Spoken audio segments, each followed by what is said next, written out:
Hello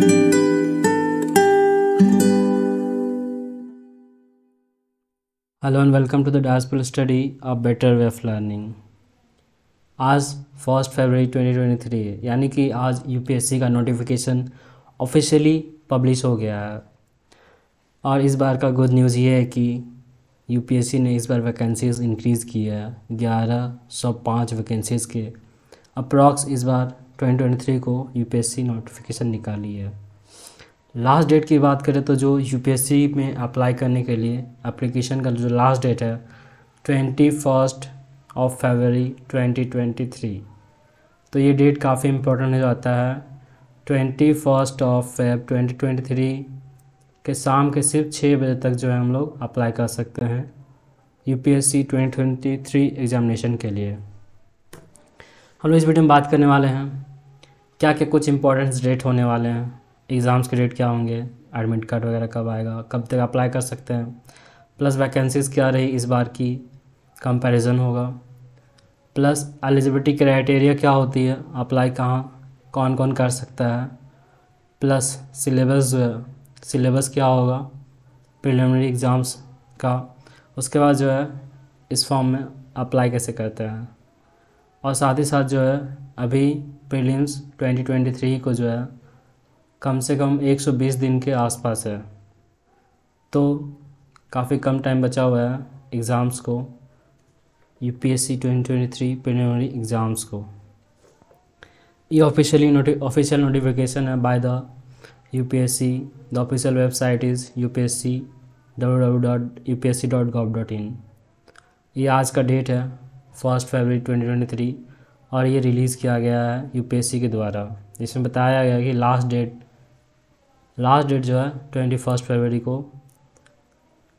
फरवरी तक UPSC जो है एप्लीकेशन को रिसीव करेगी। तो आगे हम लोग बात करते हैं कि इसमें अप्लाई कैसे करना है। तो अप्लाई करने के लिए जो यूपीएससी का ऑफिशियल वेबसाइट है upsconline.nic.in, इसमें जाके हम लोग रजिस्टर कर सकते हैं। एक बार रजिस्टर करने के बाद हम इसको अप्लाई कर सकते हैं। अब OTR प्रोफाइल है, उसका जो मॉडिफिकेशन है वो सिर्फ और सिर्फ एक बार हो सकता है। It's will be allowed only once. तो ध्यान से इम्पॉर्टेंट है कि फॉर्म को अच्छे से फिल करना है। अभी तो आज 1 फरवरी है, 2-4 दिन वेट करके 5 फरवरी तक सारा कुछ डॉक्यूमेंट्स वगैरह को रिसीव करके 5 फरवरी तक सबसे बेस्ट होता है अप्लाई करना। आगे हम बात करें तो और क्या क्या मॉडिफिकेशंस हो सकते हैं एप्लीकेशन फॉर्म को लेके other than the OTR profile, यानी कि एक बार जब रजिस्टर कर दिया उसके बाद क्या क्या मॉडिफिकेशन हो सकती है। तो कमीशन का इस बार का डिसीजन ये था कि जो फैसिलिटी है करेक्शंस करने का वो इस बार जो है बढ़ा के 28 तक करेगी, यानी कि 7 दिन का जो है मोहलत देगी इस बार कुछ करेक्शंस करने के लिए। तो विंडो जो है 7 डेज़ तक ओपन रहेगा 28 फेब 2023 तक। अगर किसी भी कैंडिडेट को कुछ भी चेंज करना रहेगा तो इस दौरान जो है विंडो ओपन रहेगी। आगे हम लोग बात करें तो जो है क्या क्या वैसे डॉक्यूमेंट्स रिक्वायर होते हैं एप्लीकेशन के टाइम में। तो कैंडिडेट के पास ये सब में से कोई एक होना चाहिए, जैसे कि आधार कार्ड हो गया, वोटर कार्ड हो गया, पैन कार्ड हो गया, पासपोर्ट, ड्राइविंग लाइसेंस, या फिर कोई भी ऐसा ID कार्ड जो कि गवर्नमेंट, स्टेट गवर्नमेंट या सेंट्रल गवर्नमेंट द्वारा इशू किया गया हो। ये जो कार्ड है ये कैंडिडेट के पास होना चाहिए एप्लीकेशन फॉर्म अप्लाई करते टाइम। प्लस इसी कार्ड को जो है जब एग्ज़ामिनेशन होगा पर्सनालिटी टेस्ट उस टाइम जो है इसको यही कार्ड जो है प्रोड्यूस करना पड़ेगा पर्सनालिटी टेस्ट के दौरान। तो ये सब कुछ इंपॉर्टेंट डॉक्यूमेंट्स थे, होने चाहिए। उसके बाद बात करें तो लास्ट डेट का बात कर लिया 21 फरवरी शाम के 6 बजे तक जो है अप्लाई कर सकते हैं यूपीएससी 2023 के लिए।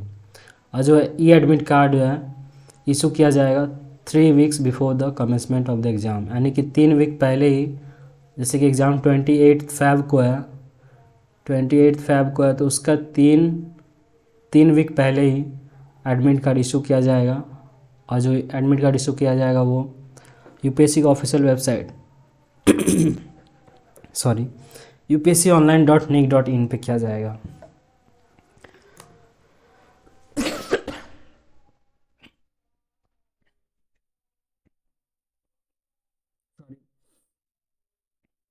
अब पेनल्टी क्या कुछ होता है, अगर कोई कैंडिडेट है रॉन्ग आंसर देता है तो यूपीएससी में जो होता है वो नेगेटिव मार्किंग का भी कॉन्सेप्ट है, यानी कि एवरी नेगेटिव मार्किंग, अगर कोई भी गलत आंसर देता है तो उसका नेगेटिव मार्किंग होता है, यानी कि 1/3 जो होता है नेगेटिव मार्किंग होता है ऑब्जेक्टिव टाइप क्वेश्चंस पे। तो ये जो है प्रीलिम्स के लिए सिर्फ स्पेशली जो है नेगेटिव मार्किंग। अब हम लोग पोस्ट की बात करें तो requirement of the services and post mention below, ये सारे जो पोस्ट हैं इन सब के लिए प्रीलिम्स का नोटिफिकेशन निकाला गया है। कमेंसमेंट ऑफ द एग्ज़ाम होगा, प्रीलिमिनरी एग्ज़ाम्स जो होगा वो 28 मई 2023 को होगा। और ये सब पोस्ट यानी कि आईएएस हो गया, आईएफएस हो गया, आईपीएस हो गया, Indian audit and account services हो गया, ये जितने भी सर्विसेज हैं इसके लिए जो है प्रीलिमिनरी एग्ज़ाम्स एक साथ होते हैं, जो कि 28 मई 2023 को ही होगा। आगे बात करें तो नंबर ऑफ़ वैकेंसीज़ की, तो इस बार की जो है वैकेंसीज़ काफ़ी अच्छी खासी वैकेंसीज निकाली यूपीएससी ने, ऑलमोस्ट अप्रॉक्सली 1105 यानी कि 1105 वैकेंसीज निकाली है, जिसमें कुछ कुछ रिजर्व्स सीट्स भी होंगे। पिछले साल क्या था कि 1005 के आसपास निकाला गया था, 1010 के आसपास निकाला गया था, बट इस बार जो है थोड़ी बहुत जो नंबर्स है उसमें इंक्रीज़ की गई है। ध्यान रखना कि ये भी अप्रॉक्स नंबर है, ये में भी इंक्रीज़ हो सकता है, और ये कुछ कुछ रिजर्व सीट्स भी इसमें अवेलेबल हैं, तो अकॉर्डिंगली जो है नंबर चेंज भी हो सकते हैं। The final number of vacancies may undergo change after getting form number of vacancies from the cadre controlling authorities. आगे हम लोग बात करें तो फर्स्ट अलॉट बेसिस पे होता है, तो आज 1 फ़रवरी को जो है नोटिफिकेशन आया है, तो कम से कम जो पहले अप्लाई करेगा अगर उसको एग्ज़ाम सेंटर्स होते हैं प्रीलिम्स का एग्ज़ाम सेंटर, उसको अगर अपनी इच्छा से चाहिए होता है तो फर्स्ट जो अप्लाई करता है उसको फर्स्ट बेसिस पे मिलता है। बट आइडियल सिचुएशन क्या होता है कि 2-4 दिन वेट करके बहुत सारे ऑफिशियल जो डॉक्यूमेंट्स है, ऑफिशियल नोटिफिकेशन है, उसको अच्छे से पढ़ के, आधा घंटा 1 घंटा लगेगा, बट उसको अच्छे से पढ़ के सब कुछ समझ के हम लोग को अप्लाई करना चाहिए, क्योंकि फॉर्म्स फिल करने टाइम में अगर कोई मिस्टेक्स होता है तो बहुत खराबी होता है।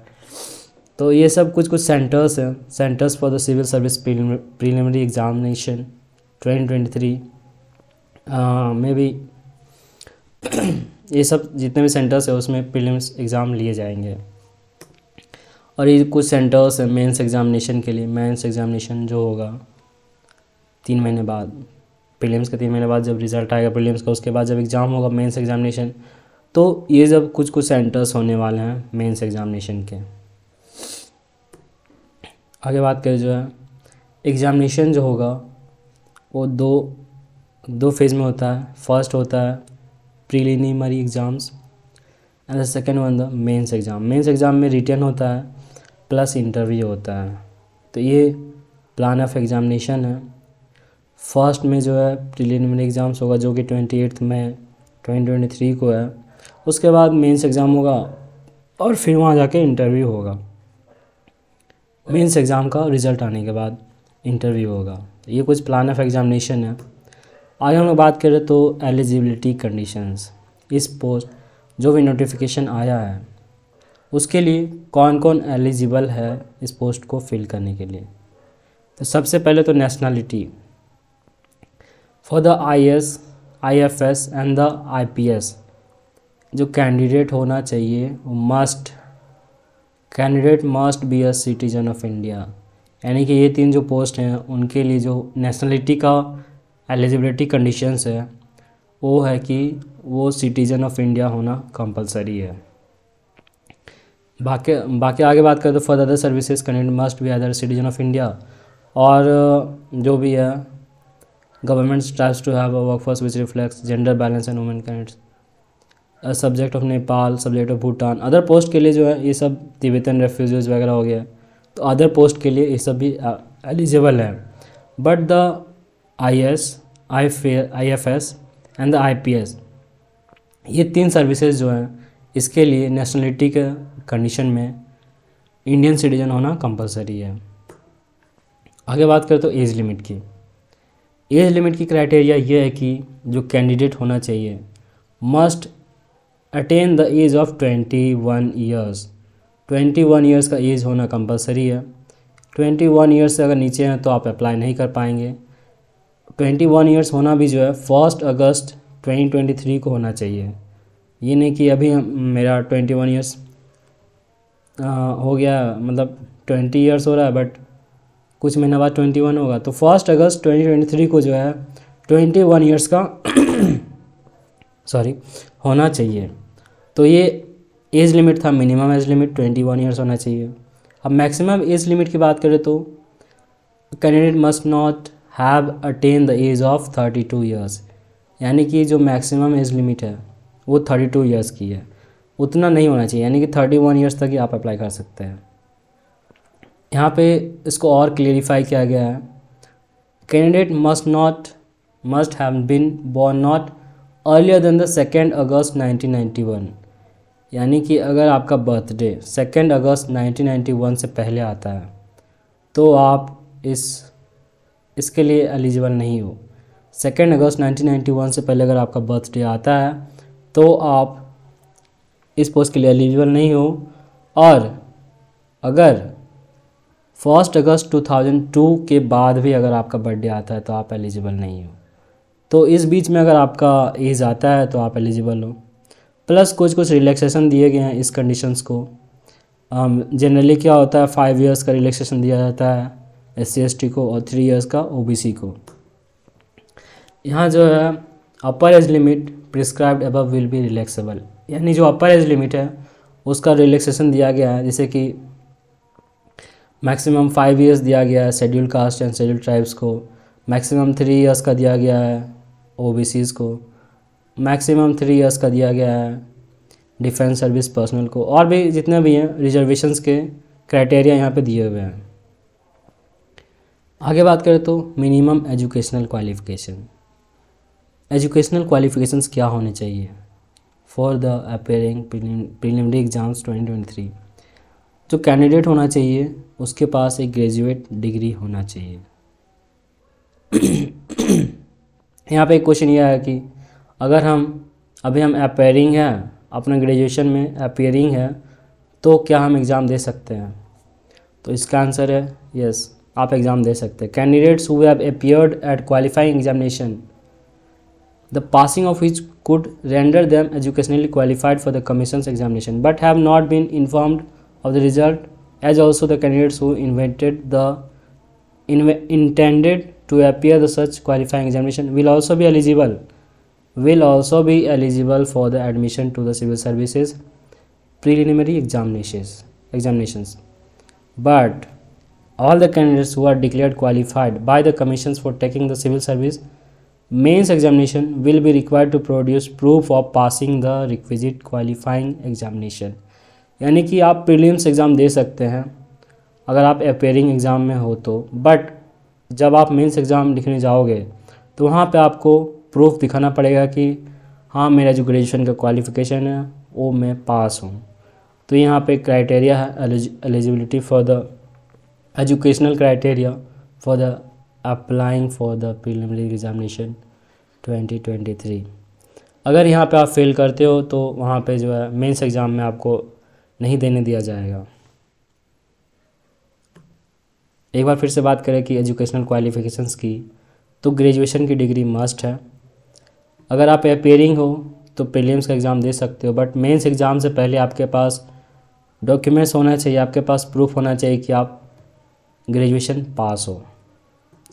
आगे हम लोग बात करें तो नंबर ऑफ़ अटैम्प्ट्स की, तो जनरली क्या होता है नंबर ऑफ़ अटैम्प्ट्स में जो SC/ST होते हैं उनको अनलिमिटेड अटैम्प्ट्स दे सकते हैं अपने एज क्राइटेरिया के हिसाब से, और जो OBC होते हैं उनके पास 9 अटैम्प्ट्स बचते हैं, और जो PWBD होते हैं उनके पास 9 फॉर जनरल, EWS के लिए 9, OBC के लिए 9, और जो अनलिमिटेड होते हैं वो SC/ST के लिए तो अनलिमिटेड है ही। ये कुछ नंबर ऑफ़ अटैम्प्ट्स था कि आप कितना बार एग्ज़ाम दे सकते हो। तो SC/ST के लिए यहाँ पे ध्यान रखने वाली बात है कि अनलिमिटेड होता है, OBC के लिए 9 होता है, और फिर अकॉर्डिंगली यहाँ पे होता है PWBD के लिए। फ़ी की बात करें तो यहाँ पे 100 रुपीज़ रखा गया है। Candidates except female SC/ST persons with benchmark disability candidates who are exempted from the payment of the fee। तो बाकी सब के लिए 100 रखा गया और इन लोग को एग्जेम्प्ट किया गया है। आगे हम बात करें तो एलिजिबिलिटी फॉर अवेलिंग रिजर्वेशन का कुछ क्राइटेरिया यहाँ पे है कि OBC कैंडिडेट जो होते हैं उनको जो है सर्टिफिकेट प्रोड्यूस करना होता है before the closing of the application of the preliminary examination 2023, यानी कि 21 February 2023 के पहले जो है आपका सर्टिफिकेट होना ज़रूरी है OBC सर्टिफिकेट का।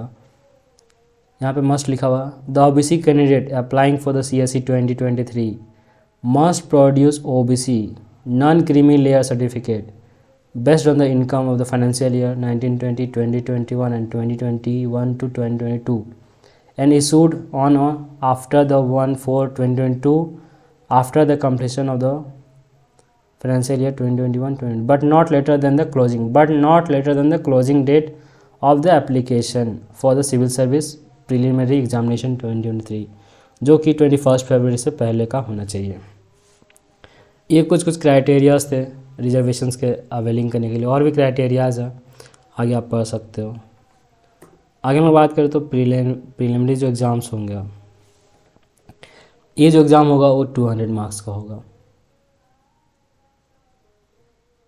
2 एग्ज़ाम्स होंगे प्री के जो होते हैं वो 2 एग्ज़ाम्स होते हैं। एक एग्ज़ाम होता है पेपर 1, एक एग्ज़ाम होता है पेपर 2। तो पेपर 1 जो होता है वो जनरली GS पेपर होता है। पेपर 2 जो होता है वो CSAT का पेपर होता है। पेपर 2 जो है वो मिनिमम क्वालिफाइंग मार्क्स लाना होता है।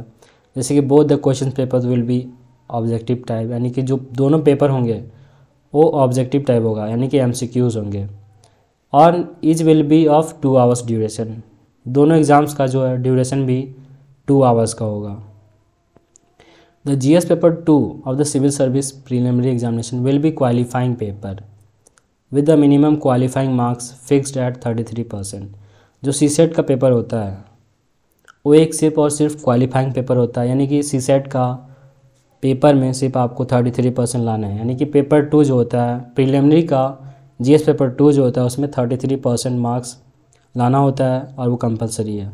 अगर 33% से कम होता है तो फिर आप आगे बढ़ ही नहीं पाओगे। 33% कंपलसरी होता है CSAT का पेपर में। The question paper will be set both in Hindi and English. तो ये क्वेश्चन पेपर हिंदी इंग्लिश दोनों मिल जाएंगे। और डिटेल्स की बात करें तो मेंस एग्ज़ाम जो होते हैं क्वालिफाइंग पेपर्स 2 पेपर होते हैं, paper A paper B। Paper A जो होता है कोई भी इंडियन लैंग्वेज को सेलेक्ट करना होता है, पेपर B जनरली इंग्लिश होता है। पेपर A जो होता है वो 300 मार्क्स का, पेपर B भी 300 मार्क्स का। तो ये क्वालिफाइंग पेपर्स है 2। अब आगे बात करें तो papers to be counted for merit, यानी कि जो पेपर्स आपको मार्क्स दिलाते हैं, आपको मेरिट लिस्ट में लाते हैं, ये सब पेपर्स होते हैं। Paper 1, paper 2, paper 3, paper 4, paper 5, paper 6 and the paper 7। Total 7 papers होते हैं। 7 पेपर्स की बात करें तो फर्स्ट पेपर जो होता है वो ऐसे का होता है, second paper GS1, third paper GS2, GS3 and GS4। इसमें भी GS4 जो होता है वो एथिक्स, इंटीग्रिटी एंड एप्टीट्यूड होता है। मेनली जो होते हैं GS1, GS2, GS3, GS4 ये सारे पेपर्स होते हैं, इसमें मार्क्स काउंट होता है। ऐसे पेपर भी स्कोरिंग सब्जेक्ट होता है, 250 मार्क्स का ऐसे पेपर होता है। GS1 250 marks, GS2 250 marks, GS3 250 marks, GS4 250 marks. अब GS हम लोग 4 GS पेपर हो गए। उसके बाद ऑप्शनल पेपर होते हैं 2, paper 6 and paper 7। Optional paper में भी पेपर 1 जो होता है वो 250 मार्क्स का होता है और पेपर 7 जो होता है वो 250 मार्क्स का होता है, पेपर 2। तो ये ऑप्शनल के भी 2 पेपर हो गए और दोनों में मार्क्स काउंट होते हैं मेरिट लिस्ट के लिए। तो टोटल मार्क्स अगर हम लोग काउंट करें तो 750 मार्क्स होता है रिटेन का जो होता है वो 750 होता है, और जो है पर्सनालिटी टेस्ट में 275 मार्क्स होता है। टोटल मार्क्स फाइनल कैलकुलेट होकर आता है 2025, जिसमें कि मेरिट लिस्ट निकलता है और फिर जाकर लिस्ट में नाम आता है। ये कुछ था मेंस एग्जामिनेशन का। और जो है ऑप्शनल सब्जेक्ट्स की बात करें तो